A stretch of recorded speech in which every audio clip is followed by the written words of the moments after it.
Во време кога трендовите доаѓаат и си одат, таа останува доследна на здравите навики и здравиот начин на живот. Стефанија преку социјалните мрежи не инспирира да живееме поинаку, поздраво и поактивна. Како започна нејзината приказна, кои се нејзините дневни ритуали и зошто верува дека здравата исхрана не е само тренд, туку стил на живот?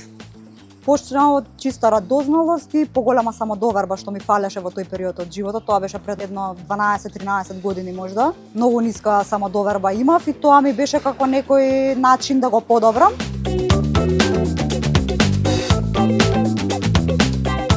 Моментално сум мајка на 2 деца и од кои едното е новороденче. Така да доста е поразлично тоа како ми било претходно. Гледам да се движам почесто. Не пропаѓа све во вода кога ќе пропуштиме еден тренинг, кога ќе изедеме еден лош оброк, не пропаѓа се во вода, него следниот ден се собираме и почнуваме пак јоба на ново.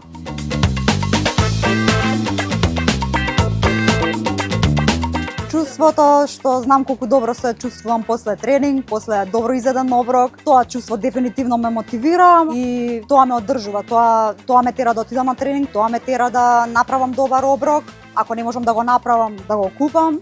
Така да, она што на сите треба да работам, сам дека е дисциплината, мотивацијата, ќе ја има, ќе ја нема, ќе ја има, ќе ја нема.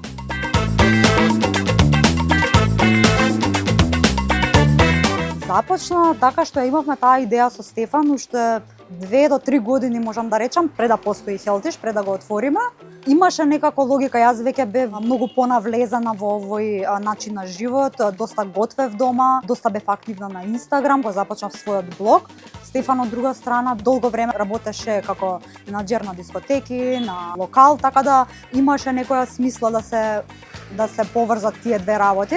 Хелтиш е многу промислен проект, не е ништо преку ноќ, доста е промислен, доста време е посветено на него и така дојде време да го отвориме и прерасна во ова што е денес.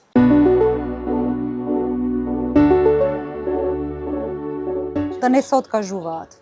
Дефинитивно не се откажуваат, иако звучи клише, нели не се откажува, меѓутоа не мора да биде концептот на се или ништо. Или вежбам, јадам здраво, спијам колку што треба да спијам, одмарам, не. Значи некогаш ќе бидеш 100%, некогаш ќе бидеш 80%, некогаш ќе бидеш 50%, ама она што кога не се откажуваш, кога имаш континуитет, тогаш се појавуваат вистинските резултати.